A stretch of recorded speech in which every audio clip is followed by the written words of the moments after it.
It's been a fair bit of time since the last footage was shot here in the Monster Guitars workshop, so it's time to cut out the copper single pickup ring. Well, single-sized, although it's a dual rail. And scroll saws are really handy for this sort of thing. You can do that with some precision if you have a metal cutting blade. But I don't even have a scroll saw. So I'm going to use my jigsaw to roughly cut to cut out a rectangle that's big enough to then get finer with more precise tools. I've got a metal cutting blade on there. It's a little bit noisy, but it won't take long.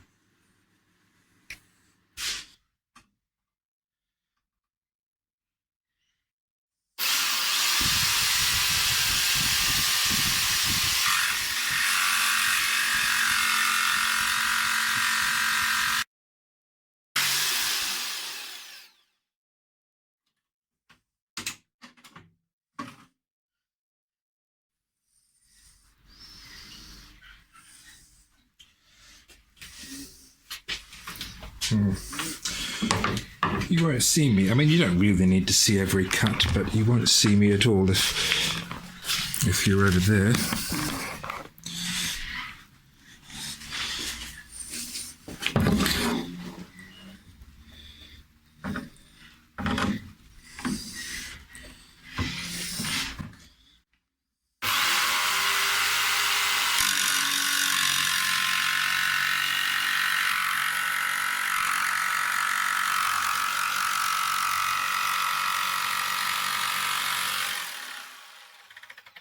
Okay, that should be a good place to start. I will actually... No, I won't cut anything else off just for now.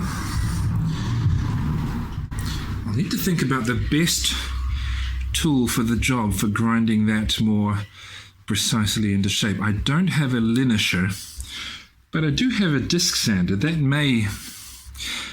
would help significantly, I think. And of course, I'm going to have to somehow drill or cut out the hole where the pickup will sit.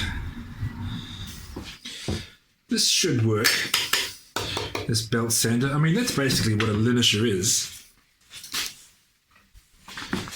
It's a belt sander that you use for smoothing or shaping metal.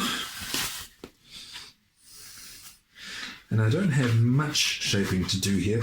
I'm wearing gloves because I know that the copper will get pretty hot as I do this. And it's possible, I mean, it won't happen, I imagine, but it could always get pulled out of my hand and, I don't want to cut myself.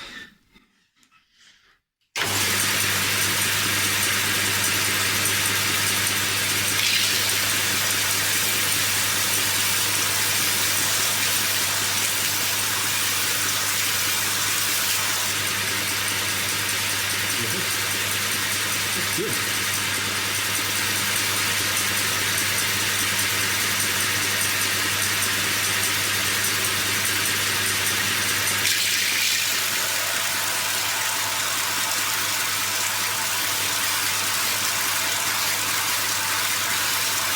I can feel, even with the gloves, that it is getting very hot, so I'll just let it cool for a moment. But that, I don't know how clearly you can see, I'll try and show you later, that's coming up with a nice, flat, polished edge. That's great.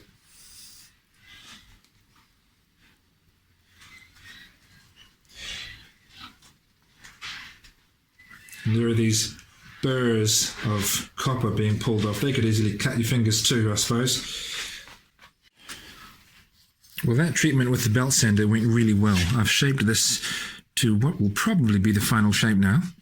And we need to get a hole in there, obviously. So I've put the pickup on there upside down and traced the shape of the top of it.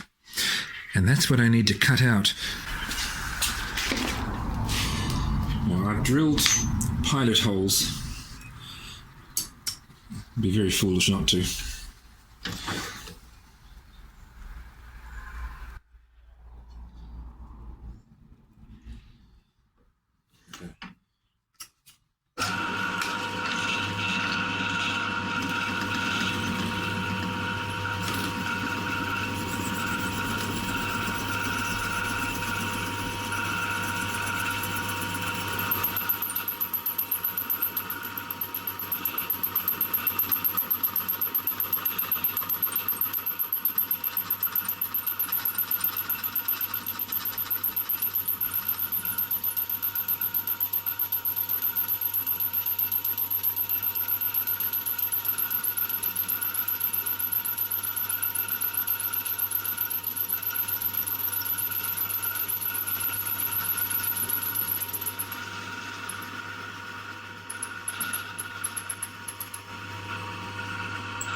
That seems to have gone really well. Good. I'll get a screwdriver and sort of poke out the circle of metal in this thing, and then do the next hole. So, I didn't buy a scroll saw. That's a future investment. I want to get a nice one. But I did get a couple of tools that I think will really help me to get this job done. If I'm going to be making any sort of metal parts going forward, then a bench vise seemed like a really good idea, a metal one.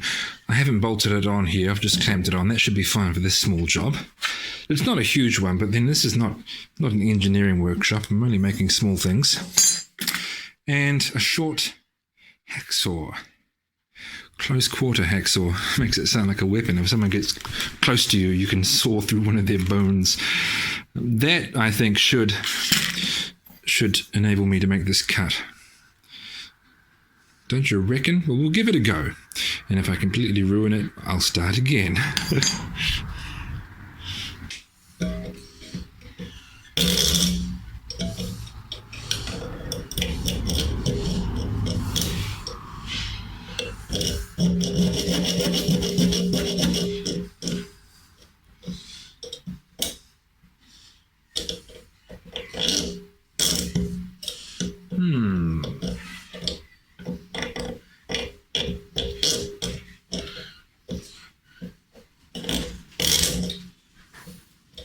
Is this going to work?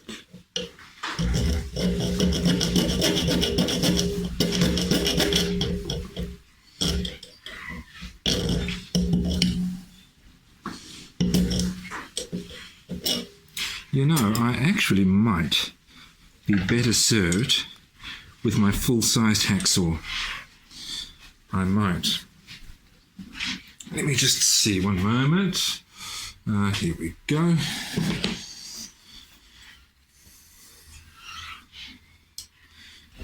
Yep, I think that'll definitely be better because it can more easily pull the blade through. This other one will have its uses, I'm sure, but this isn't probably one of them.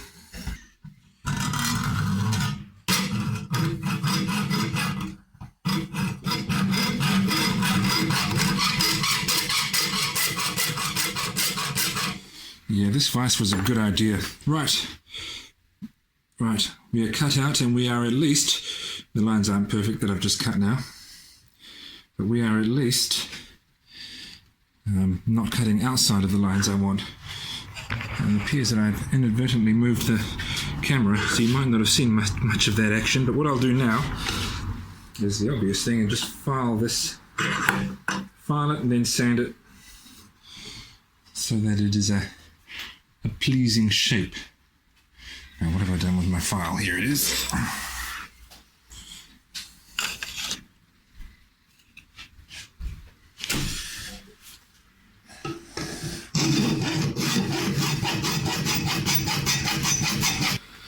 Well, after some tidying up, brushing / sanding and drilling, there it is. That's great. That's pretty much as I imagined. So there's another copper part on here, of course. That's the jack plate. I'm sure that I've got some more of those copper-coloured screws, but maybe I don't have any more. I'm going to have to get some, obviously, for holding that on. And the next step with the hardware is taking it off, the copper hardware, and aging it using a product that I've recently bought. So let's think about aging these copper parts. I'm using a product that you can get lots of different brands of it. It's called Liver of Sulfur. And apparently it smells like rotten eggs. So I've read the instructions. Now let's follow them.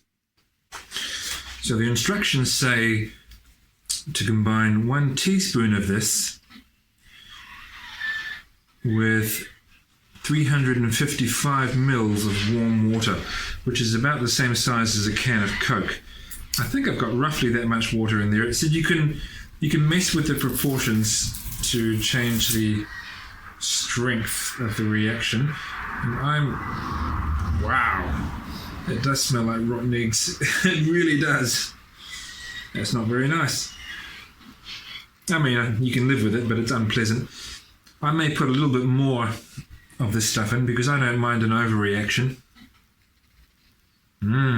Looks about as pleasant as it smells. Just mixing it up. It's in a gel form in the jar, so it combines with water quite easily.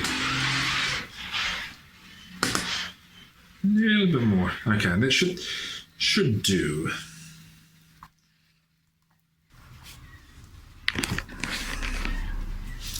And there's not really much to it. You just drop them in and leave them there.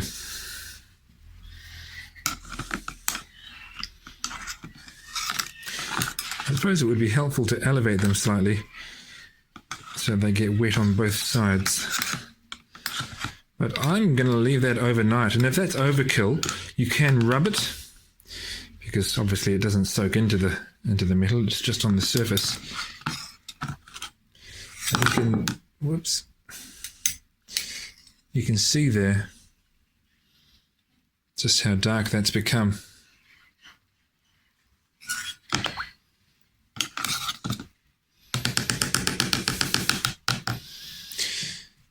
So yeah, actually I'll just pause this and I'll do some Googling on exactly how long you leave it in there. It doesn't actually say on the jar. Well, it turns out I only really needed them in there for a couple of minutes, and I've now rinsed them off and given them a bit of a scrub, and they look great. If it turned out that I thought that was too dark, I could just lightly sand the surface, but that's perfect, really.